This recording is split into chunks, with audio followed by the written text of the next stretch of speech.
our insurance broker. He's going to give us the rundown on all of our new changes this year. All right. So it's not just going to be me. Actually, we have a team of people here to talk about some different things. But there's a major change happening this year in that the administrator of the claims for your medical, vision plan, pharmacy plan is changing as of January 1st. So the company called HMA had done the processing of the claims, and their pharmacy administrator, and that's changing to UMR, which is a United Healthcare company. You see United Healthcare up there on the far left. So UMR is their third-party administrator, and the claims, actually I think were processed in Seattle with HMA. They're going to be processed in Bothell with UMR. So it's still local, or relatively local from a processing standpoint. It's just that instead of being with a small local outfit, we're going to be with a company that's owned by the 800-pound gorilla, which is United Healthcare. And they bring a lot of technology and, well, they spend, I don't know what they spend, but they spend billions of dollars on technology every year. And that's, so you're going to find that their website is very good. And this is an example I think we may look at today is on how to find a provider. But so I want to talk about that a little bit. That's the medical, vision, and pharmacy plan. The network is the United Healthcare Options Network. So Carrie you went into the UMR, right here, UMR, the UMR.com, went to UMR.com, and then hit the Options PPO network. And you can see that in the upper left, right below United Healthcare. That's the network you have. And what I want you to feel comfy about on that is that it's an extensive network, like you've had with the Blue Network through HMA. And so that's it's very important. One of the reasons when we moved from Providence was to access both hospitals, for example, in Clark County, have them both be in network. And that's going to still be the case with this network, but you'll find that they have probably the largest nationwide PPO network. And so you're not going to be, it's very unlikely that you'll find an issue where you had a provider that was in network that is now out of network. Not saying it's impossible, but it's highly unlikely. And so, so that's very important for you to know there. What is changing? On here on our list talks about the, you're going to get an ID card. So you're going to get new ID cards in the mail. And please note, there's a very important little note there. Does everybody get one of these? One of these little sheets like this? If you don't have one, you're going to want to get one. Because there's a note there that says you have to call or go online to report other coverage or the fact that you have no other coverage. And so the reason that's important, if you have no other coverage, so you're not double covered, is that they will hold your first claim and pend it until you give them that information. And so it's a claim processing. So it's part of the setup. Once you get your card, you're going to want to go online or call and let them know that if you have double coverage or if you do not have other coverage. And once they get that in the system, then you're good to go, but they will pen initial claims until you do that. So it's very important that you pay attention to that piece right there. You know, there's the instructions right there about how to find the this page. Did you want to show something on here? Oh, so you click here. Okay. This is how I got there. I find a provider, and then I scroll down to, because we're in United Healthcare, and there's these two options. We're in this options PPO. I clicked on that, and then it has right here search for a provider. And it's already open here, but then it brought me to this page. Want to search for one? Anybody got one we want to search for? Do we got a name? No? Okay, Rams. Who's that? Oh, it is right.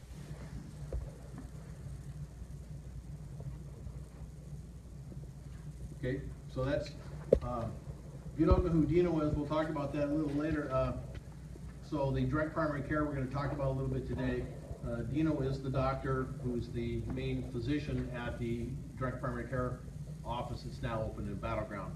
And Seth and Amanda are here to talk about the Evermed direct primary care operation that has been in place since the middle of this year. We're going to talk about that today too.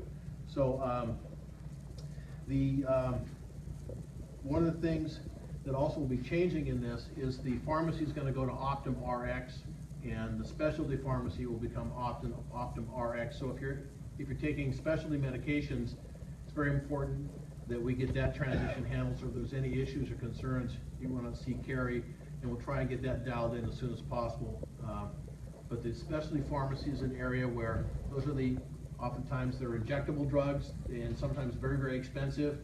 And so just like Caremark had their specialty pharmacy that you had to go to, Optum has their specialty pharmacy. And so what you don't want to do is end up with a time frame where you're not able to go in because it's not been dialed in. So if anybody is taking specialty meds, you want to take care of that as quickly as you can.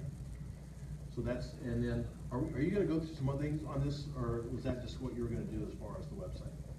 Yeah, once we have ID cards, then we can create our own account to log in as members to see our claims, but we can't create our accounts until we have our ID cards in hand. Okay.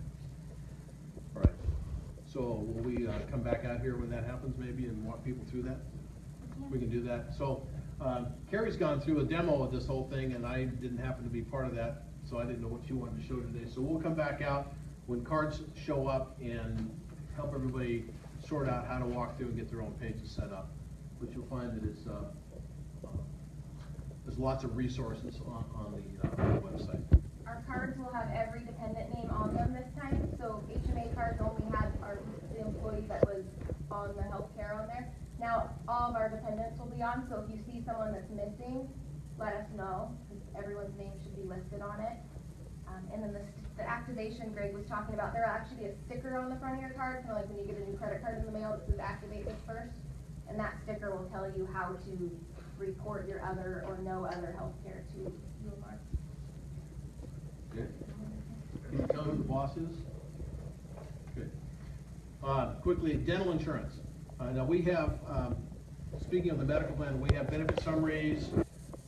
There is blue over there for the medical plan. So Carrie has taken the information, because there's been some tweaks to the plan, just minor tweaks, oftentimes enhancements. There aren't many takeaways from the plan, but because of the UMR systems, things are a little bit different on the claim processing, and so some of the language has changed. So right now we have a SBC, a summary of benefits and coverage, which is something under the ACA. Those are over there, and so you can grab one of those. It's the blue one that's in a horizontal landscape. And then also over there is a summary of the dental benefits. There's nothing changing in the dental benefits, so it's just a recap of what you already know. If you don't have one, you can take one. And it's still Guardian processing the claims, and so there's no changes there. If you are, this is the open enrollment time, so if you're making any changes on the dental enrollment for you or your family, or on the medical plan, now's the time to do that, and to let Carrie know. Correct? Yep, we went through everyone, we did an enrollment form. We did. Oh, you did a form? Yep. Okay. We haven't got those back, we need them back. So you hand those out? Yep. Okay. So everybody here has received an enrollment form, is that correct? All right. She wants them back. By? Yep. By when? Who wants it back? They need to be to Kaylee today. Kaylee in the back wants them back. By today? What you said, today? Okay. Okay, all right. So if you haven't gotten it back, you're gonna get a phone call from the boss in the back. Okay. We want to spend some time today, and that's why Seth is here and Amanda, to talk about the direct primary care, or the clinic in Battleground is Patient Direct Care, correct? Is the actual name of the clinic. And when we were out here earlier in the year, the clinic in Battleground was not actually up and running yet. So you had the other EverMed direct primary care offices available in the county, but there now is the clinic in Battleground, and several individuals here have signed up and have utilized care there.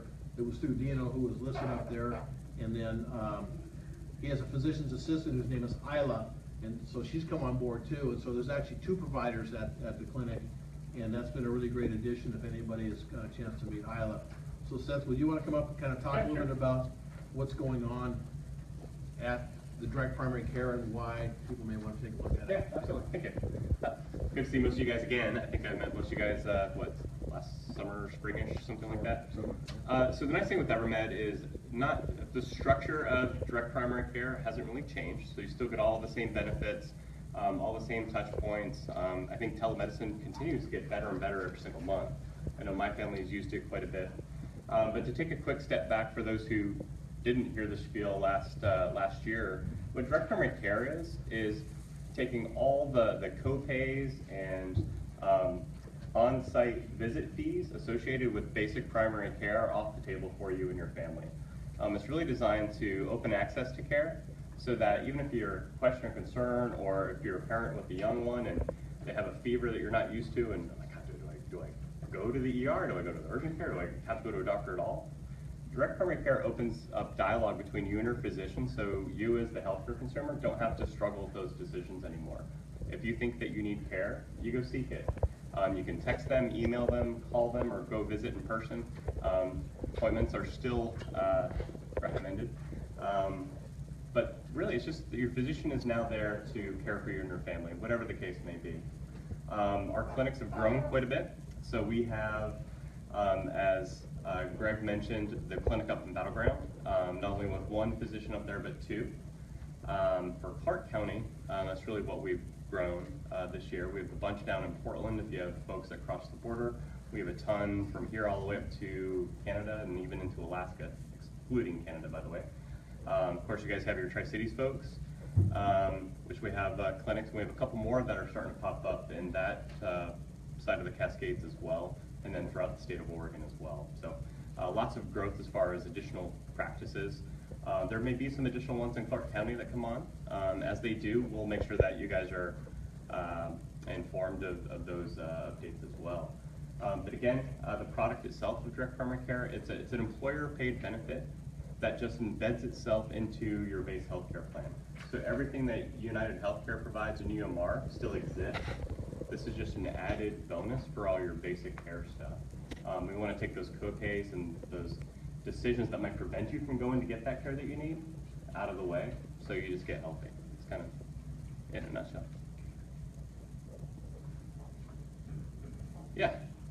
So it says that we have to report any other coverage. Is this another coverage that we have to report? That's actually, when they were mentioning it, I was curious about that answer as well. No, so the other coverage thing would apply. Say you have a spouse who works for a different employer and who's also covered under her plan as well. So you both should be covered under this plan and the other plan. You just want to determine that she would not be covered under this plan as well. So what we're trying to do is figure out who pays primary. So it's kind of We're kind of carved out of the rest of that. So we're kind of we're almost pre-insurance, if you will. Other questions unless you got it, or yeah? Let's say you sign up for a clinic and go, Yep. and then later on you don't like that clinic. How hard is it? You just Easy. The lovely lady back there, Amanda, is one easy way to do it. You can call. You can also have some online availabilities to make that change as well. It's super easy. The whole point is we want you guys to find a practice that you're happy with, and you make your home in. And that's how direct primary care works best, is when you like the doctor that you're working with and you have a good working relationship. So absolutely, we want you to find the home that's right for you. Yep. And during the vacation time, Yeah. and if I go to Alaska, state of Alaska, and I got some health problem, then I can go to still to find out the DPC office and able to go, or? In an ideal world, that would be fantastic. Unfortunately, it doesn't work that way. Direct primary care, your money, so the money that's actually paid to cover you guys goes directly to that clinic. So the clinic in Alaska wouldn't want to do that necessarily, at least not how it currently is. Now, if you go up to Alaska for an extended period of time, say you're up there for the summer, or 3 months, or 6 months, then yeah, we would actually move your coverage from the local practice up to the one in Alaska. Otherwise, your UMR coverage would kick in just like always. Yep. Yep. So just to make sure that we're clear, the direct primary care is just that. It's primary care, urgent care. It works in conjunction with this plan.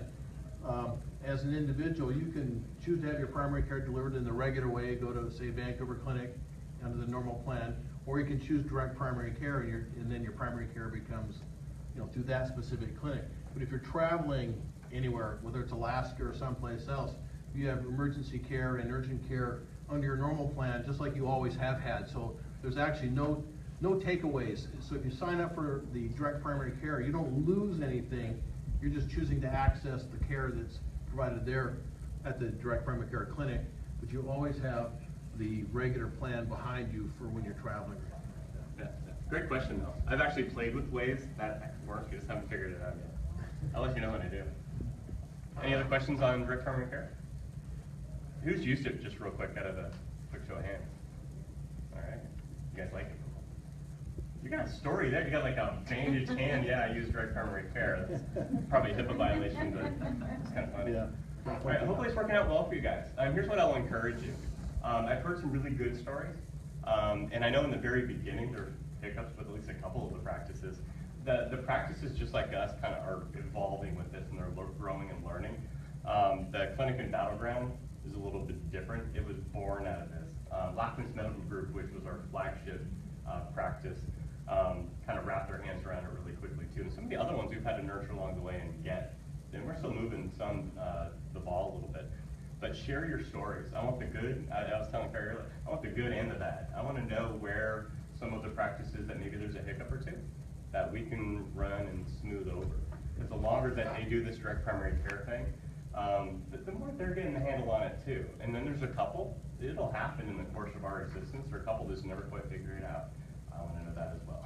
So I want to make sure that you guys find the experience like what we're having in Battleground or at Lackman's or some of the other facilities where they've really embraced the direct primary care thing, and that's where people really get the good fun stories out of it. So definitely keep I think we sent a thing out last year where call us or email us. We mean it. We want to know both the good and the bads, and make sure it's a good experience for everybody. It's kind of really fun to do this, to be honest. And correct me if I'm wrong, but we've run what's called just a continuous open enrollment on the direct primary care. So while we have your annual open enrollment for your regular medical plan where it's time to add dependents or change things and change who signed up, anytime during the year, if you want to sign up for direct primary care, you finally decide, yeah, it makes sense for me for whatever reason, you can do that. And so it's not just like this one time a year. So we want to encourage people to give it a shot, because I think you'll find that having a more personal relationship, especially now that we've got the two doctors in Battleground, I think it's more convenient for many more people. Now I'll give you an example where it worked for me. Last Monday I was feeling crummy. Had a sore throat like I had when I was a kid. It was miserable. Working from home at a laptop, which was a good thing. I'm like, all right, this sore throat's not normal. So I texted my doc. He asked me a few questions back, and after a little bit of back and forth just through text, he's like, yeah, sure enough, you have strep throat. He called in a prescription to the pharmacy. My wife, when she got off teaching school, picked the medicine up, brought it home to me, still in my pajamas, on my laptop, feeling crummy at home. I didn't have to take time out of work. I didn't have to leave and go out in the cold. I didn't have to wait in his office, and I didn't have to sit in the Walmart or hospital line to get my prescription either. It was all done very efficiently and very effectively. That's probably kind of my biggest thing with the direct primary care is I use the heck out of the telemedicine piece because it's so convenient. But the way telemedicine works really well is my doctor knows me, so he knows my medical history, so he knows what I'm allergic to or not. He knows what's most likely going on with me or what I've had a history with, so it makes it easier for him to deliver proper telemedicine. But that's been a great use for me and my family. And you have a devoted wife. I do have a devoted wife that picked up my meds. Who got to wait in line at Walmart? She did, yeah. That wasn't automatic, I suppose. But anything else? Any other questions? All right, let's pick him up. Pass them through. We'll be glad to answer them and help out any way we can. Thank you, Seth. So the other things on here, just real quick, we thought we would have someone here from Benefit Help Solutions. Benefit Help Solutions is the administrator of your flexible spending account plan. That's a plan that you put money aside per paycheck on a pre-tax basis, and then you can use that money to help pay for co-payments, deductibles, medical care, dental care, vision care, things that might not be covered by your insurance. So that's, if you see the term FSA, stands for Flexible Spending Account, and that's where your money goes into. The Did you wanna talk about claim submission tips, because you're the one that's been having those conversations, and we had some issues with claim processing, and we looked at making a change. And there's been a couple changes this year that we hope will make things better. So if you've had any frustration with the flexible spending account, we think this will help. So Carrie, did you want to? Yeah, we have, this year they added a feature where anything under $250 automatically gets approved. So if you swipe your card that's under $250, and it's at like a medical facility, a pharmacy, it couldn't be at like a convenience store, the coding on that Visa machine would, any codes that are medical related, you swipe that card under $250 and it's gonna process. They're not gonna ask you for documentation. Anything over $250, they are gonna ask for documentation, and the best thing to submit is an explanation of benefits. So sometimes receipts that you get from these facilities don't have enough info on them, and you'll do this back and forth game with flex spending, and it can get frustrating. But if you submit your explanation of benefits from UMR or from Guardian, if it's for medical or dental, they'll process it right through. Or if it's pharmacy, you have to send your receipt for that prescription. That's been our best. I've heard a lot of frustration that people said, you know, it's hard to get their claims processed, their cards get locked up a lot. And so we're hoping with that $250, this new add-on, that it will, hopefully cards won't get frozen as much for like the co-pays or prescriptions. How long does it take to get an EOB though? So let's ask Brent, just let me introduce Brent. He's with UMR. He actually is gonna be the day-to-day person who's kind of managing this plan up in Bothell. So he'll be Carrie's new best friend. And so why don't you go ahead and talk about, we're gonna talk about EOBs a little bit. And there's some sample EOB explanation of benefits is an EOB. That's what you get that tells you what was paid or what was not paid when there's a claim. So why don't you go ahead and cover that? Yeah, so the explanation of benefits, every time you have a claim process, it will post to our website. So whenever you get your ID card, you can log in, set your username and password. You can always view your EOBs. Now they'll come in the mail too, but let me warn you that if you have an EOB where you don't owe any balance to your provider, you won't receive an EOB in the mail. Or if you have an EOB where it was just your copay amount, you won't receive one in the mail either, because we assume that you already paid for that. But they'll always be on the website, and you can also opt out to receive them in the mail completely if you'd like. You'll just get a little notice saying a new EOB is posted to the website. So will they get an email? So once they're set up, will they get like an email notice? I'm pretty sure you'll get an email notice that you have a new EOB on the site, yeah. In the typical time for processing, so We claim goes process in. 90% of claims within 10 days, so around that time frame is when you'll see your EOB. Sometimes I'll get a statement, say from a healthcare provider that says I owe this much money. I wait for my EOB to come in, and it'll tell me you owe this person, it'll match. I'll submit that to FSA before I even pay that provider. They'll mail me the check, and then I'll pay the provider. So as long as, because I owe that money, and they know based on that EOB that I owe it, so I'll go that route with it.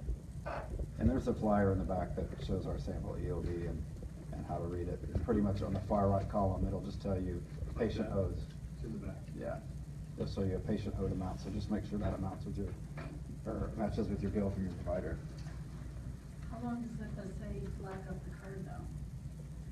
They lock it up until you submit the proof. I mean, will they lock it up right away, or do they give you the 10 days to get your EOB? It's like 60 days or something, like they send you the notice and they tell you you have like 60 days to.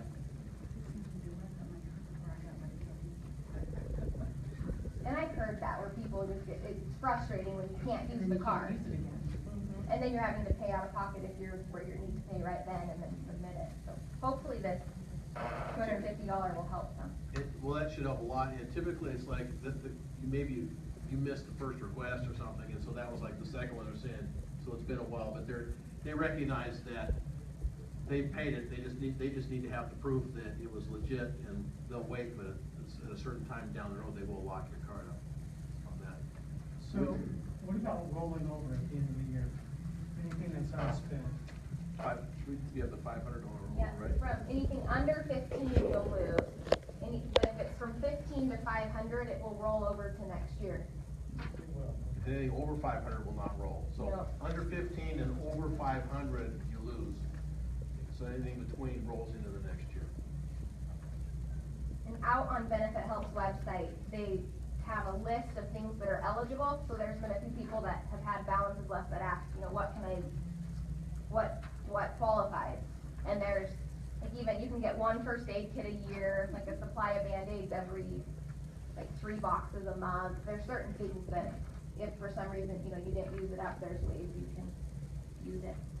Used to be able to get non-prescription drugs and things like that, but they closed that out years back, so you can't like scramble into Costco in December and fill up the They have limits now. with the small bottles of ibuprofen. An extra strength Tylenol, not that we might have those in my house.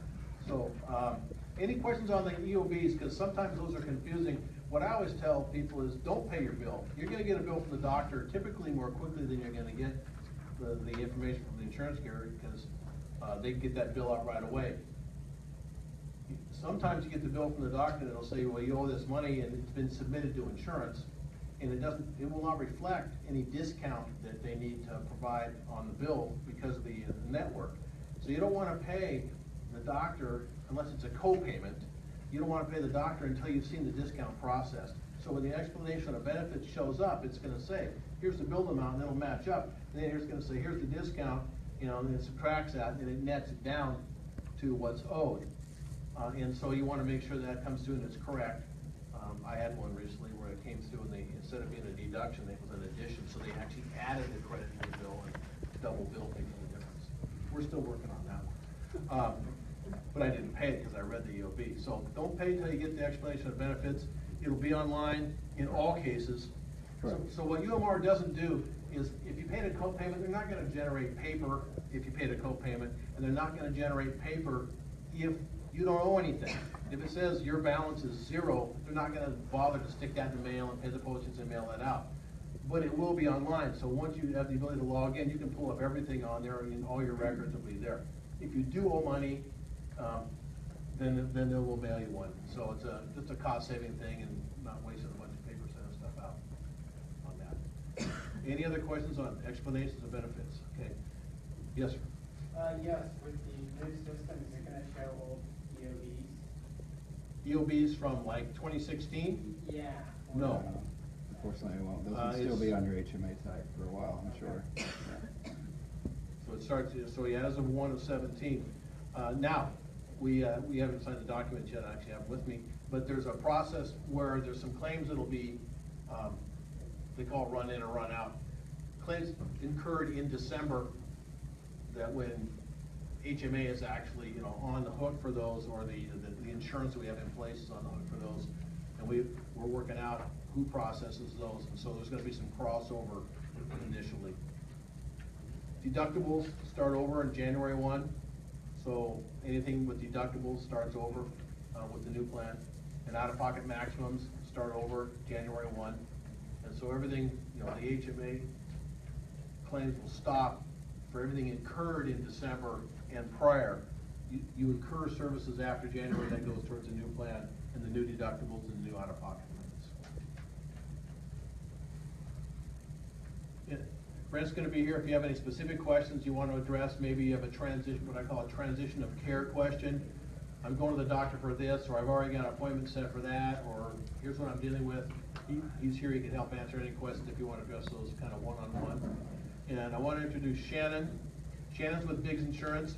She's actually the one who does all the work in our department, so she works with Carrie lately on a daily basis, sometimes on an hourly basis, as we're doing this transition, which has been pretty work intensive. And so that's the contact. And so sometimes if you call our office, let's say Carrie's not in, you can't get hold of Carrie, you guys can call us too. I mean, you have the UMR to call and you've got all kinds of different places to go, but sometimes you might want to talk to somebody local because you're frustrated. Well, you're going to get Shannon or you're going to get me, and that's fine. And Carrie has our contact information, email, text, whatever, however you want to call it. But it's Join and pay reaction. great. All right. Good. So no, they're free to hand out. Yes. I have a question of the UMR and about the drug. Mm-hmm. This son said it's like $20 per month and $40 for mail order. It doesn't mean I didn't understand yet about this thing. It's like I went to the doctor and they say I have high cholesterol and they want me to take it's like 90 days. 90 days to take medication for the lower the cholesterol. Then when I went to Walgreens, they say it's $360 something like that. And then if I show the insurance card, then how much they charge about that kind of thing? Okay, well, it depends. I can't tell exactly what you ran into, but with the pharmacy program, you have generic medications where you don't have a copayment or co-insurance, they're paid for. And then in the brand name, you have two different sets. You have the preferred brand name list and the non-preferred. So if you get a prescription for a drug that's on the preferred list, you would pay that copayment once per month. So you would pay 3 of those copayments. Was it 20? The copayment. So you pay $60 for a 3-month supply if it's on the preferred list. But if it's off that list, you would pay the copayments plus the difference in the cost.